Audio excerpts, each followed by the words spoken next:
เดี๋ยวเบิ่งน้ำกันเนาะไม่งามๆพี่น้องเอ้ยเนาะไม่ย่างเลยนี่เอาละจับก่อนร้อยเมื่อสร้างมาจะเกี่ยมบอกเราไม่แล้วต่อ โอ้ยข่อยล้มบ่ได้ดีได้มื้อนี้ข่อยจับขวดนี่บ้าไปจับขวดแล้วกันพุ่นละโอ้ยได้จับดีชื่อได้ขออภัยพุ่นละเดี๋ยวน้ำมันนี่มันเบิดเลยเหลือ2ขีดหรือขีดเดียวนึง5 เม็ดว่าสิเอาซี่ได้มี5ก็ได้เอาบ่เป็นหยังเอา5มาเลยเพื่อได้ตัดเฮ็ดบันไดอยู่ก่อนที่ผมบ่ได้จับเลย1 เม็ดค่าเฮ็ดเวียกจังซี่เลยติ5 เม็ดตอนนี้ก็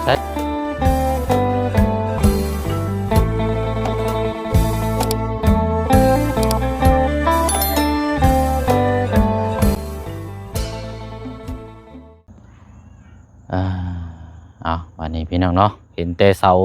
สี่สุรุกสลาบบานนี่ได้อยู่นี่เหรอมาแล้วบ่ โอ้ยคือว่าอันทั้งสร้างเพิ่นยังบ่ทันมาบ่ล่ะด้วยยังช่วงบ่ายโมงบ่เพราะว่าน่าจะกินข้าวพี่น้องเนาะกินข้าวกินน้ำเนาะเอาบ่เป็นหยังเดี๋ยวจังรอติดตามเบิ่งนำกันเนาะให้สร้างเพิ่นมากบไม้กบหยังไว้เพราะว่าเสาเฮานี่เฮาเห็นรูปร่างนี่แล้วพี่น้องเนาะแล้วก็มาต่อกันบัดนี้พี่น้องเนาะเบิ่งกันยาวๆน้ำกันยาวๆเลยเนาะโอ้ยเกือบใส่หัวเจ้าของอันนี้เอาสบายดีเลยพี่น้องเด้อเนาะพบเจอกันนี่คือเก่าพี่น้องเลยเนาะกะพอดีบ่เสียงไปสร้างไม้มาไม้คือเนี่ยเนาะไม้หาคูณ15ประมาณ4โตเอามาเพิ่มอีกเพื่อบันไดน้ำเพราะว่าทางสร้างเพิ่นไล่บ่พอมื้อนั้นนะแต่ว่าไม้เนี่ยจะไล่อยู่5 เมตรบ่ดูว่า6 เมตรนี่แหละพี่น้องเพราะว่าเขาอยากได้4 เมตรแต่ว่าทางห้างเพิ่นแจ้งมาว่าไม่มีแต่ขนาด5 เมตรเนาะเอาเดี๋ยวเบิ่งน้ำการพี่น้องเนาะว่าจังเม็ดจังไดเดี๋ยวถามทั้งอันน้องเพิ่นมาส่งนี่แหละพี่น้องเนาะโอ้ยเอาตัดมาบัดนี้แล้วเรียบร้อยเลย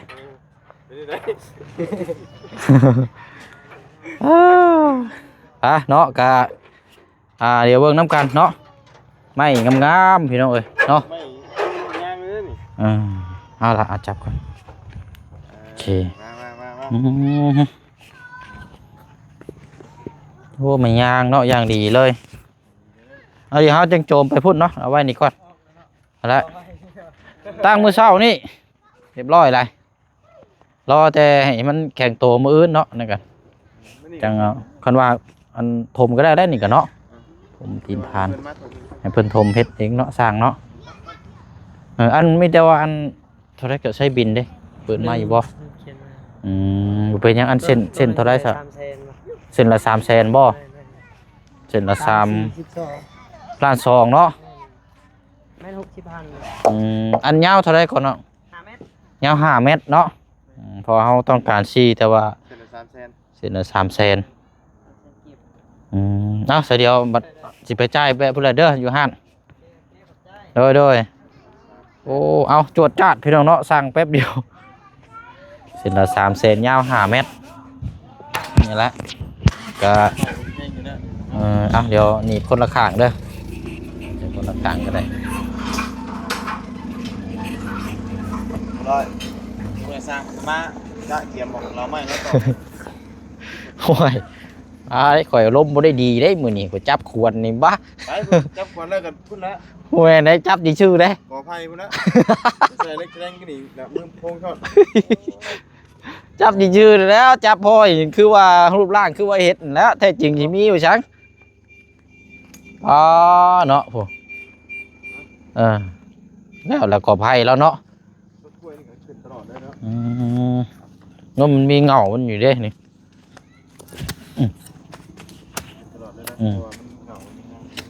ก้นแม่มาปลูกแม่บุญเอาตัวมันใหญ่เพราะนั้นเนาะจะได้กินหมากไว้แน่เลยคันว่าเขามีหมองลงเนี่ยพอใครในกล้วยเนาะ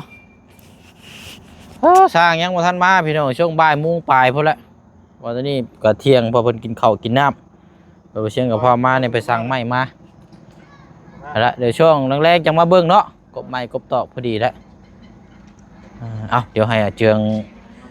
เรียงไม้ก่อนเนาะเดี๋ยวเฮาพูดคุยนํกัน เฮ้ยไปดิบ่ได้ อ่า มาลุย ไปเฮาเนาะ โดย โอ้ ยัง กันเพื่อดึงเข้ามาพี่ไว้ก็ได้ละเนาะโอ้งามใหม่เนาะ โดย ก็สมราคาพี่น้องเนาะคันสิเว้ากันไม้เกรด A เกรดงามแล้วก็งามอันนี้เฮาจะใส่เป็นคื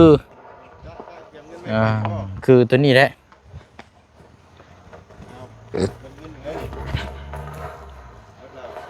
ไผบ่ไล่บ่ไล่พาลุยบ่โอ้ยืมนี่เด้อเพราะได้เติมน้ำมันนี่ เบิดน้ำมันเลยนี่เดี๋ยว2ขีดสุดท้าย ได้น้ำมันนี่น้ำมันเบิดเลยเหลือ2ขีดหรือขีดเดียวหนึง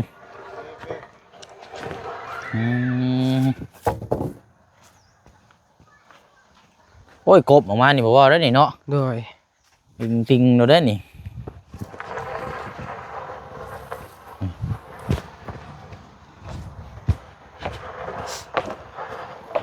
พอดีแล้วพี่น้อยเนาะกะตัวนี้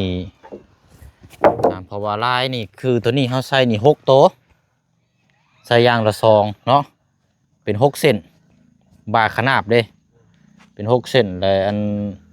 6ทั้งเครื่องกับ6เนาะ บ่ทั้งเทิงน่ะใส่อันนั้นก็ได้ อันนึงวะ อันนึงก็ได้ทั้งเทิงบ่ได้นิ่นปานใดหรอกเอานิ่นต่อข้างล่าง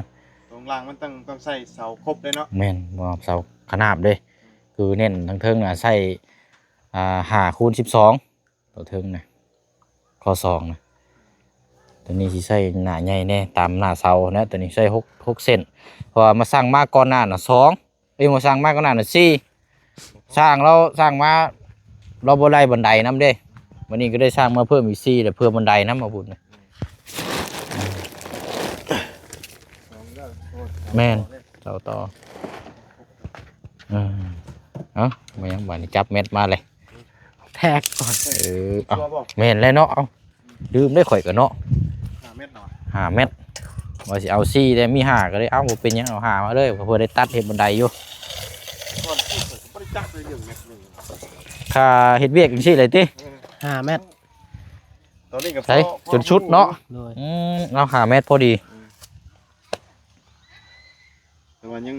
อันน่ะตัวอันนึงเส้นนึงยังบ่ค่อยจักปานใด บ่าเส้นนี่ก็ฮู้อยู่ตะกี้ก็บ่ได้ฮู้ข่อยก็ก็มา หูเล็กๆหน่อยนะ เริ่มเฮ็ดเวียกเฮ็ดงานเกี่ยวกับสร้างบ้านเฮือนซ่านน่ะเฮาไปกับสร้างได้เห็นฮู้ก็เลยจัก ตอนนั้นเราคิดแมตว่า เท่าไหร่ คิดตัวทักนั่นแหละไม้แรกทีนี้เม็ดหนึ่งเหล็ก2 เม็ดและเหล็ก2 คิดว่าอย่างนี้2 อัน2 เส้นนี่บ่ แม่ คิดว่า2 เส้นน่ะ2 เม็ด โดยโอ้โหเด้ ตัวใหญ่นี่เป็นเส้นเหรอวะ หน้าได้ฮู้อยู่บ่หน้า นาชี14 หน้า14เนาะบ่ได้อีก เอาไล่ตัวนี้บ่ตัวเทิงนี่วะ โดย ตัวนี้เหรอวะ แม่นตัวนั้นกันไล่ตัวนี้แหละ ไล่ตัวอันห้อยมันเนี่ยเนาะ แม่น อันขีดมันก็แม่นนี่เนาะ โดย นี่แน่นี่ตัวเฮียนหูตัวนี้ อืม แต่ว่าตัวนี้นี่เฮาบ่ได้เอาตัวนี้เนาะตัวรุมเนาะ โดย ตัวนี้ไล่เป็นเม็ดนี่ ได้ เนาะ เป็นเม็ด ได้ ไปเลย ตัวเส้นนี่ตัวเทิงเนาะ โดย อืมครึ่งเด้ เนี่ยเขาต้องหูไปนำ ศึกษาหันแหล้วเนาะได้ ช่วยได้บ่ได้ค่อย อืม หูจักได้บ่ได้เคยเฮ็ดก่อสร้างตัวหยังเด้หากหูนี่นะว่าอยู่เล็กๆน้อย อืม ๆเอิ้นแข้งเท่านั้นแข้งเท่านี้หยังเด้อว่ะดูแล้วเริ่มหูได้แล้ว อ๋อดีเอามาเพิ่มเพื่อเห็นบันไดได้พอดีแล้วบัดนี้เด็กสั่งมา4 ตัว1 6 เม็ดรถอืมอันมี FC พี่น้องเนาะคอมเมนต์มา1 คอมเมนต์พี่น้องเพิ่นฝากมาถามแต่บ่เชียงก็ได้ตอบบอกไปแล้วเพิ่นว่าเฮือน4 คูณ 6นี่มันเบิ่งแนวใดเพิ่นว่า4 คูณ 6นี่อธิบายให้ฟังแน่บ่ซั่นขอโทษหลายๆเด้อเพื่อถามเพิ่นว่าเจืองนี่พอสิคำฮู้เพราะว่าอธิบายให้ทาง FC เพิ่นเข้าใจอยู่บ่ว่าเฮือน4 คูณ 6นี่มันออกแนวทางไปแบบใดนะ โดยฮู้และ เอาจะลองเบิ่งอยู่ว่าคิดว่าแบบใด มันออกทางนี้แหละ เอาดีๆเอาดีๆเอา บ่ เฮือน4 คูณ 6นี่ FC เพิ่นบ่เข้าใจว่ามันสูงมันต่ำหรือว่ามันเป็นแบบใดหั่นนะประมาณนี้ เจ้าก็บ่ใหญ่แหละ4คูณ6กว้าง6เมตร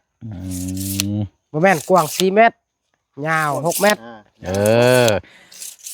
อันนี้แหละตัวนี้แหละคือเพราะว่าบางคนเพิ่นก็บ่เข้าใจคือเฮาได้เนาะบางคนเคยเฮ็ดเฮือนบ่ฮู้นะก็ได้ว่าไม่เฮ็ด4คูณ6นี่มันต่ำหรือว่ามันสูงเพิ่นบ่เข้าใจนะเอาง่ายใช่คือไม่เฮือน4คูณ6นี่คือกว้างเนาะกว้างนั่น4เมตรแต่ยาวนั่น6พี่น้องนี่ลายยาวลงไปนี่6เมตรกว้างนี่4เพิ่นได้ห้องว่าเฮือนน่ะ4คูณ6อันว่าความสูงความยาวนี่ก็จังว่ากันอีกทีนึงนี่น่ะบ่เกี่ยวกันกับความกว้างความยาวเกี่ยวเนาะความสูงอันนี้เอาความสูงเท่าไรนี่นะโอ้ความสูงเราวัดว่านี่เอาจากบ้านนี่ก็ได้เนาะเอาจากบ้านเนี่ยเพราะว่าคือมันเท่าไร2เมตรบ่2เมตร17บ่เอายับขึ้นมาเพื่อถมเอาเพียงหน้าดินที่อยู่เส้นที่2เมตร19บ่ยับขึ้นอีกยับอันนี้บ่ประมาณหน้าดินนี่เด้หน้าดินอันนี้เด้หน้าดินก่อน2เมตร10ประมาณ2เมตร12สำนั้นแหละมันทอดพุ่นเลยเอาเพื่อนหลังนี้ก็สิอยู่ประมาณเต็มที่2เมตรซะเนาะโดยเพื่อเฮาเทคานเนาะอนาคตเธอมีงบมีหยังเอาดินถมแล้วเทคานก็สูงขึ้นไปประมาณอยู่190พอดีเนาะพอดีงามเนาะแต่ว่าดินมันสิค่อยลงไปพุ่นทางพุ่นมันสินั่นอีกหน่อยนึงดีงามดีงามโอ้ยพอดีแล้วบุญนี่ครับแล้วของเนาะขนาดนี้มันงบไปยังแม่นไหลรวมบ่ได้ก็ห่วยเนาะกันสิว่าก็งบบ่สูงเกินงบบ่สูงเกินแล้วก็ใหญ่เพิ่นก็ซอยก็หลายช่องทางอันมันก็แล้วไว้นะ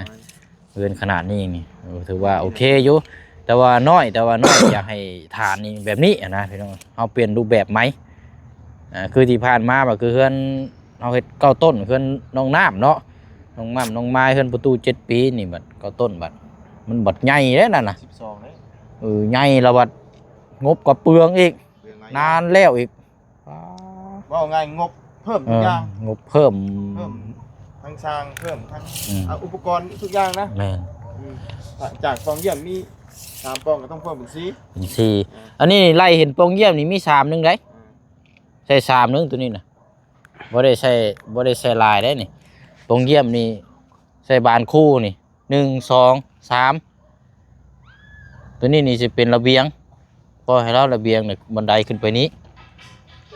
กั้นห้องนึงพอกระบุงยืนเอาย่างมาเฮือนเนาะชมวิวนี่มองไปพุ่นนั้นนี่ระเบียงก็ใส่ดิกติ่งเนาะโอ้บัดเห็นพี่มึงนั่นก็ปบแนวโอ้เดือนแล้วบ่โดยเห็นพี่ต้นไม้เห็นบ่โดยหมาบอยู่บ่แห้งเนาะบ่เห็นที่เห็นเนาะเคยเห็นแต่ในความฝันพี่นะแต่จริงยังบ่เคยเห็นอยู่เห็นความฝันเอาอะไรลิ้นบึ้มบ่เอาจะเนาะมีแต่ไปทั้งนั้นก่อนเอาของไปทั้งวาไลก่อนไปหาบุษบานะ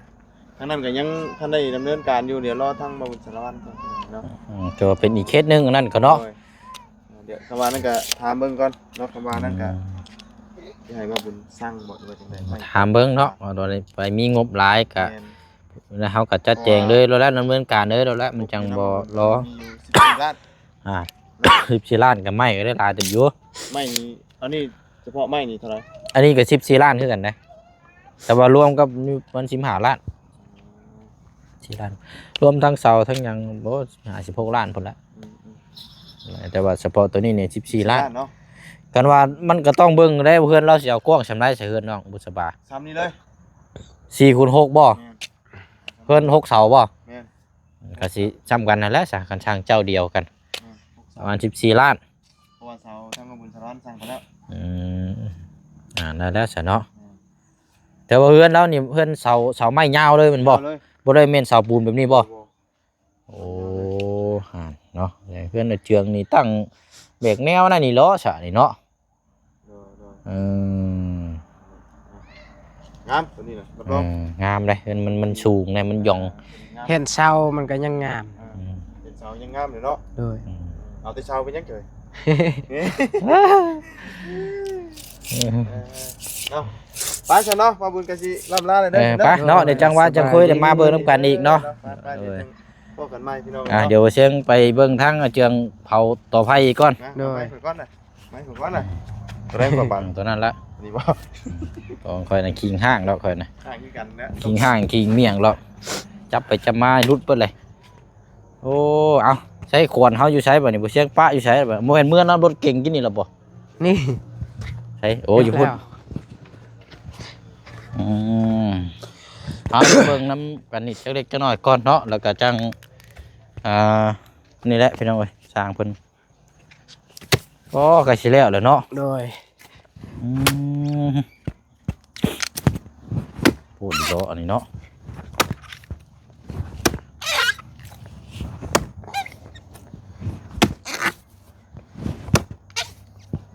คอยมางคอยลื้อไปเนาะ โดย เดี๋ยวแล้วเฮ้อ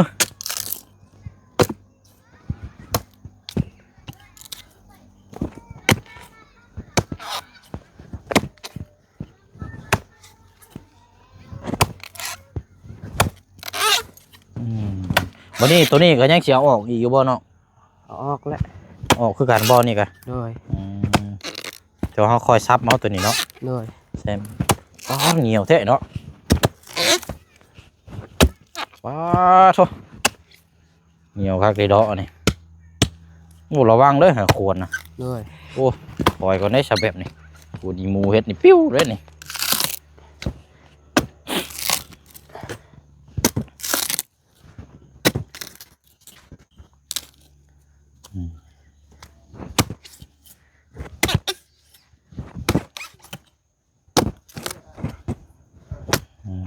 เอาปล่อยเฮ็ดไปเนาะ โดย คักแล้วเนาะพักได้นอนบ่ โดยนอน ยังดอกเด็กน้อยเนาะกินแล้วก็นอน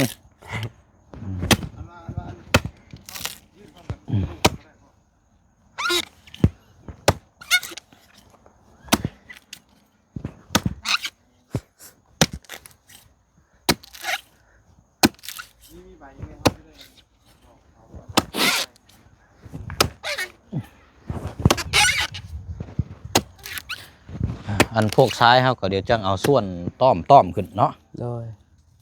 ต้อมขึ้นแล้วก็จังแล้วเอาไว้เห็นบันไดบาดนี่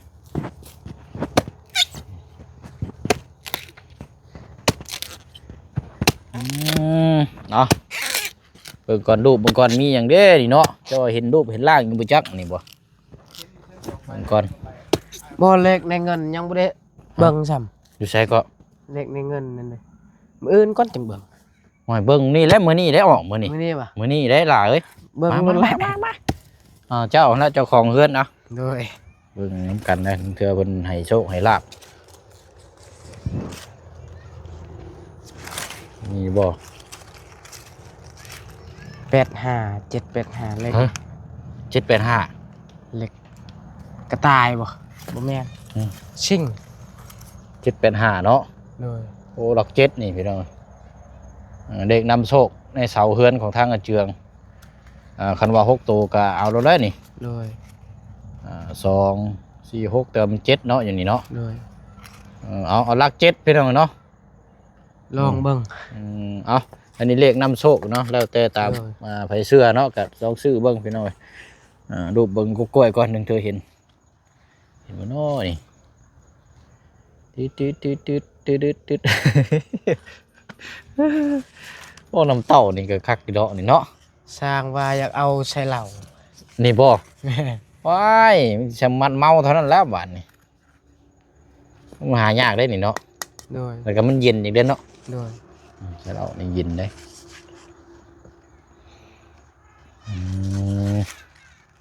นี่แหละเขาเอิ้นว่าหัวโลนอาจารย์ มูลนอาจารย์ แม่น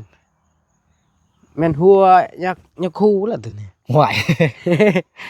เออ ภาษาแบบเฮาแปลเด้เฮาแปลแบบแปลภาษา เออ แปลว่าหัวโลนอาจารย์ อืม โอเคเนาะถือว่าเลขนำโชคนี่เนาะเอาเบิ่งนํกันแล้วแล้วพี่น้อยเนาะจังไดไปซะเฮาไปนั่งเบิ่งไม้พุ่นละไปเดี๋ยวแจ้งพี่แจ้งน้องรายละเอียดนํกันเพิ่มเติมอีกเนาะเพราะว่าใช้จ่ายไม้ในจำนวนนี่แหละ ช่องชื่อมาให้ใบอนุญาต โอเคช่อ่ะองนะ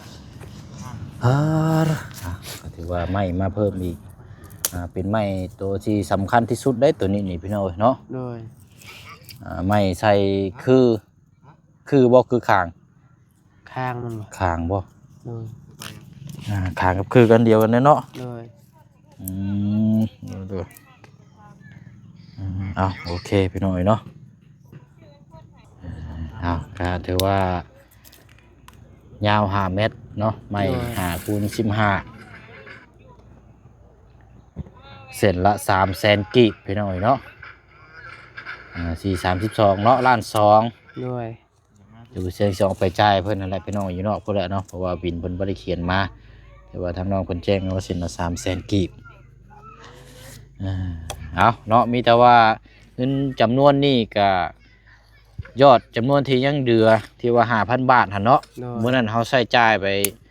ซื้อแห่ทรายกับพวกนี้ทั้งหมดเท่าไหร่ก็ล้านเท่าไหร่ก็บ่นะ ล้านซองบ่ ล้านสองน้อยๆเนาะ โดย แล้วก็ซื้อตะปอกตะปูเป็นพวกน้ำในแน่เมื่อวานนี่ก็เนาะเบิดไป400,000 ปลาย โดย แล้วก็มามื้อนี้ก็ล้านสองเนาะเท่ากับ2 ล้านปลายเนาะ โดย 2 ล้านกว่าๆนี่แหละพี่น้อยเนาะก็เป็นเงินจำนวนของทางใจดีเนาะแล้วก็ทางปานางเนาะ โดย ยอดสมทบในการครั้งนี้แหละพี่น้องเนาะก็ได้ซื้อไม้ที่ยังมาเพิ่มอีก โดย เอาจังไดก็นี่แหละเนาะฝากขอบมุกขอบใจอันอวยพรอวยไซให้ทั้งกับแม่เพิ่นนี่เด้อเด้อ โดย เอา โดยขอบใจหลายเด้อทั้งแม่เพิ่นขอให้แม่เพิ่นอยู่นี่มีแห้งอยู่นี่ได้เย็นเป็นสุขกาย สบายใจนอนหลับคอยได้เงินหมื่นตื่นมาคอยได้เงินแสนให้เงินคำลังลอยคือแม่น้ำเงิมขอให้เจ้าตื่มหังตื่มมีสาธุ เดี๋ยววันนี้เนาะเอามีแต่ว่าพอละเดี๋ยวบ่เซ็นสิเข้ามาเบิ่งอีกทีหนึงเด้อ โดย อันเรื่องไฟเรื่องหยังก็อันนั้นเจ้าคุยเรียบร้อยแล้วเนาะ โดย ไปสร้างคนมาเพิ่นสิต่อแล้วกันพอละเดี๋ยวเข้ามาเบิ่งอีกทีหนึงเนาะ โดย โอเคไปโดบ๊ายบายเนาะ สบดี โอ้ไปโอ้ยเดินพอสิไปเฮ็ดเวียกต่อแล้วพี่น้องเนาะไปหลายหม่องหลายบ่อนน้ำแน่เนาะแต่ว่าวันเวลานี่มันค่ำไวเลยพี่น้องแป๊บเดียวคือมื้อนี้แล้วนี่สิเข้าบ่ายโมงเลยยังบ่ทันได้ไปทางใดอยู่เนาะคือว่าตื่นเช้าอยู่ไดมื้อนี้ก็ตื่นแต่7 โมงเนาะถือว่าเช้า2 มื้อแล้วพี่น้องเนาะปาดโต